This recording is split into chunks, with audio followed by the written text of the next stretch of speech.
Hi, thanks for watching this video. Today we're going to be talking about common problems as they relate to foot orthotics. The foot orthotic idea is not something I'm trying to denounce or anything like that, but you can have issues with foot orthotics and you have to be able to address them or get the help you need to address them. Some of the common problems, actually, we can start with the shoe because they work hand in hand with shoes, right? So what you need to think about is the tightness of your shoes. That's a big deal. It shouldn't be so tight that it's hurting you, but oftentimes a patient will come in and see us and they wear those curly, like noodle type shoelaces that don't really give any snugness to the shoe. Then they're having slipping issues inside of their shoe. So the snugness of your shoe is definitely something to think about. The style of your shoe, it goes a long, long way.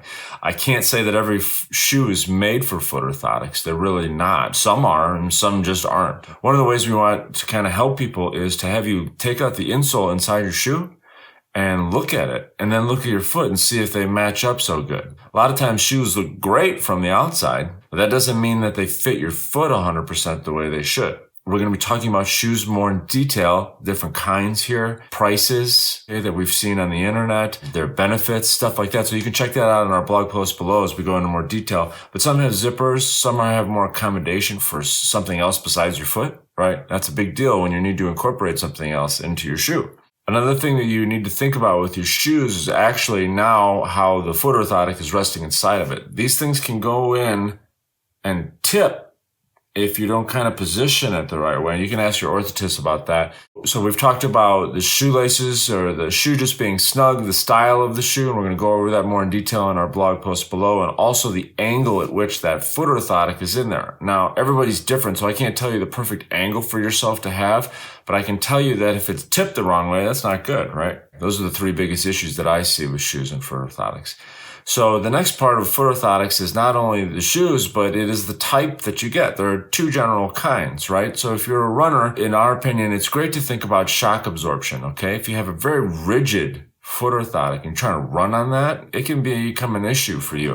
A lot of shock going through those feet, right? When you run or even walk. So it's just something to think about when you get your style. There's two different styles. One's more rigid and one's not so rigid. There's benefits to both. So we're not going to say one's bad because you'll see why here in a second. But basically there's two kinds. There's some with more padding. We often use at our office, for example, Trilam, which is 3 layers, It's a lot of cushioning, and then the most underneath layer is a little bit more firm. So the benefits to Trilam is that you can have the shock absorption, and you can also add or subtract from the arch when needed. That's important. If it's too much of an arch, you can subtract, right? So that might be a problem for people too.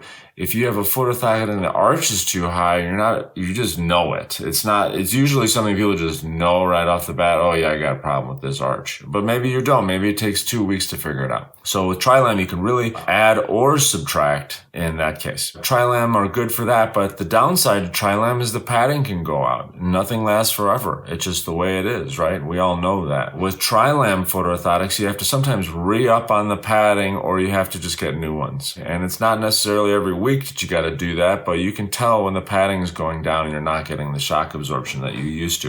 With Trilam foot orthotics, they take up a little bit more room. Again, that comes back to shoes. If you love your shoes more than you love your feet, you might, have a problem with something with too much padding or taking up too much room in your shoe. Some people, the fashion is where it's at and it's not the health of the foot. I'm not saying you're like that. I'm just saying that sometimes people are like that. You have to think about that. You also have to think about there's a whole different style of these foot orthotics as well. It's more rigid. It's more streamlined, okay, which could be good for the right person. It often is for more of a dress shoe scenario where someone has plantar fasciitis, for example, and they need to really get it in those dress shoes, and that's the main purpose. Not had anything to do with running or anything like that. So dress shoes, more streamlined foot orthotics, those are something to think about for yourself. Which one do you think that you need it for?